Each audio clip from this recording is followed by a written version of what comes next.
Chers camarades, nous avons intitulé notre intervention « Dette fatale » ou le leurre des indépendances africaines. Pour comprendre la problématique de la dette fatale qui assaille l'Afrique, il convient de revenir à ses origines et aux raisons qui ont conduit à son développement. Après avoir démontré que la dette africaine est une reconquête savamment orchestrée du néocolonialisme, il sera aisé à tout un chacun de la caractériser d'odieuse et d'illégitime. Par conséquent, son annulation n'est pas une sollicitation de la générosité des créanciers, mais une réparation et une justice rendue au peuple trahi. En effet, au tournant des indépendances africaines, dans les années 1960, les anciennes puissances coloniales sont confrontées à deux défis. Empêcher par tous les moyens la montée au pouvoir dans les anciennes colonies des régimes nationalistes et panafricanistes, et confrontés à la guerre froide, et aidés en cela par les États-Unis, empêcher l'URSS à avoir des alliés en Afrique, donc d'accéder aux minerais, ce qui était jusque-là l'exclusivité occidentale. Globalement, l'Occident a réussi à écarter les nationalistes par des assassinats. C'est le cas de Patrice Lumumba au Congo en 1961, soit par des massacres à grande échelle, c'est le cas des leaders de l'UPC, Union des populations de Cameroun, soit par divers artifices en jetant les opposants en prison ou en exil, c'est le cas d'Abel Goumba en Centrafrique en 1964, après l'accident mystérieux en mars 1959 de Barthélemy Boganda.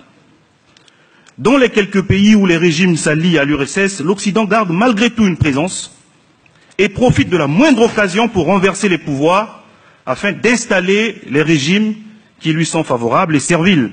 Par exemple, le renversement et l'assassinat de Thomas Sankara illustrent parfaitement ce dernier cas.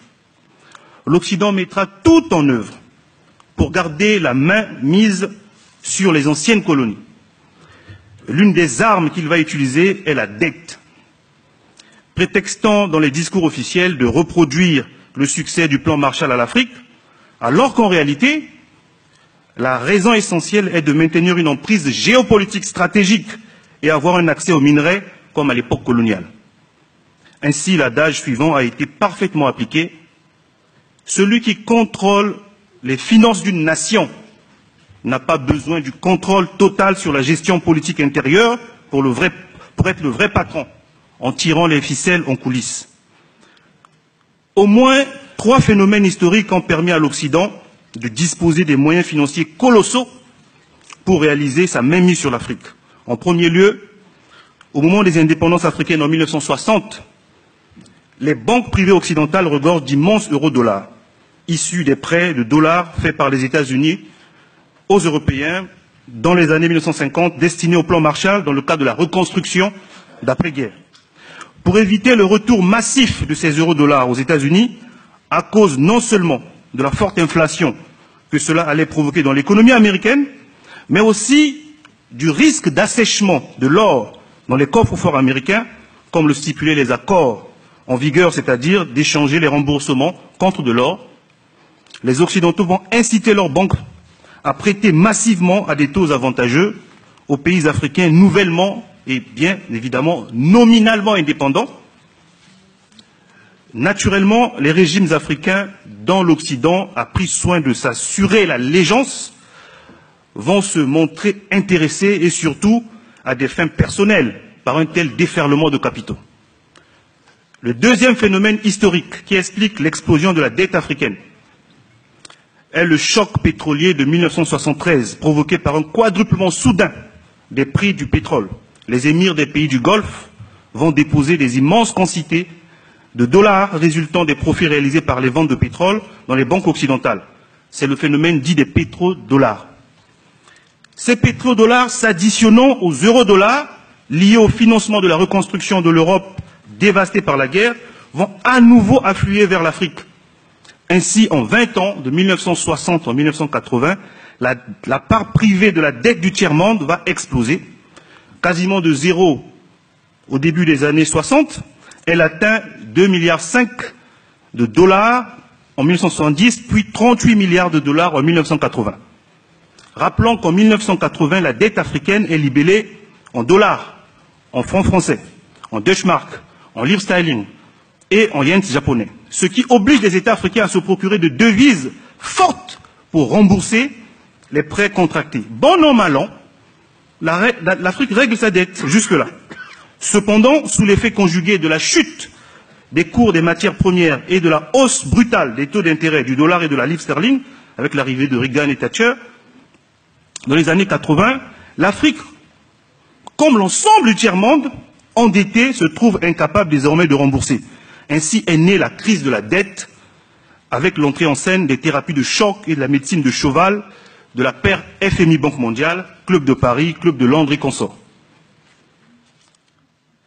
À l'instar du Mexique, qui annonce publiquement en août 82 son impossibilité de rembourser la dette à cause de la baisse du prix des matières premières et de l'explosion des taux d'intérêt, la plupart des pays africains annoncent aussi leur impossibilité de payer. Cette crise débouche sur un étranglement d'autant que les banques occidentales refusent d'accorder des nouveaux prêts tant que les anciens ne sont pas remboursés. Le monde allait droit vers un défaut de paiement massif et historique en cascade, au début des années 80.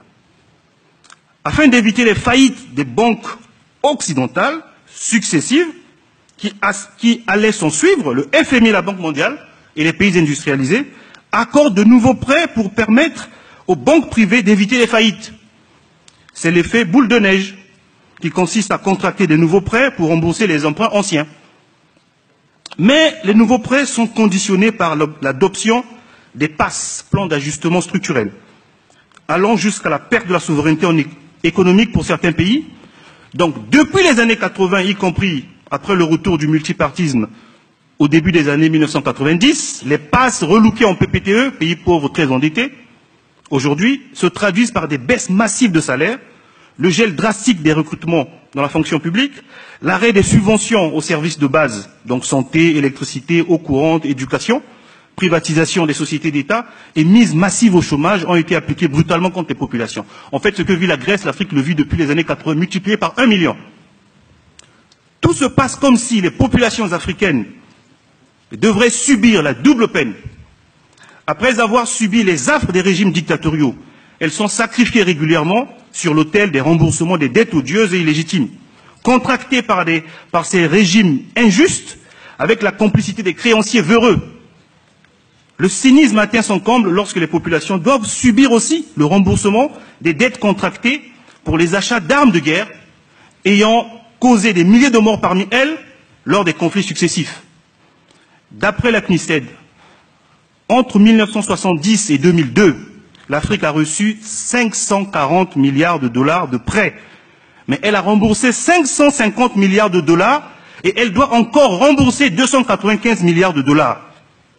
D'après les travaux du Comité pour l'annulation de la dette du tiers-monde, en ce qui concerne l'Afrique subsaharienne, les flux sortant vers l'étranger, à travers le service de la dette et le rapatriement des bénéfices des transnationales, comme Total, Elf et tout, sont quasiment équivalents aux flux entrant au sein de la région au titre de l'aide publique au développement et de l'envoi des ressources par les migrants, avec même un solde négatif d'1 milliard de dollars.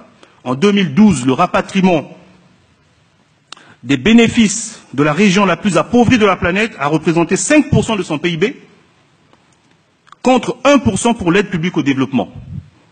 Dans ce contexte, il convient de se demander qui aide qui. C'est pourquoi un audit de la dette africaine est une exigence. Instrument de souveraineté, l'audit citoyen consiste à analyser de manière critique la politique d'emprunt suivie par les autorités du pays et à répondre à de nombreuses questions. Par exemple, pourquoi l'État a-t-il été amené à contracter une dette qui ne cesse d'enfler?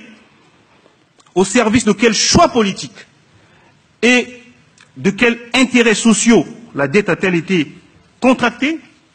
Qui en a profité? Est-il possible ou nécessaire de faire d'autres choix? Combien d'intérêts ont été payés? À quel taux? Quelle part du principal a déjà été remboursée? Comment des dettes privées sont-elles devenues des dettes publiques? Les menaces de la mise au ban de la communauté internationale ne sont qu'une façon de décourager les États à franchir le pas. Car contrairement aux idées reçues, les travaux récents des deux économistes Carmen Renat et Kenneth Rogoff ont dénombré 169 défauts de paiement qui ont duré en moyenne 3 ans entre 1946 et 2008. Aucun pays n'est mort. Mais en tant qu'organisation politique, notre organisation, la Ligue panafricaine Umoja, est consciente que la question de la dette africaine est une question éminemment politique. Il ne suffit pas de vouloir ou de réclamer l'audit de la dette, encore faudrait-il créer le rapport de force favorable pour engager les États africains dans cette voie. C'est pourquoi, face aux créanciers rassemblés sous la bannière du FMI de la Banque mondiale, un front uni contre la dette est aussi un objectif panafricaniste. Je vous remercie.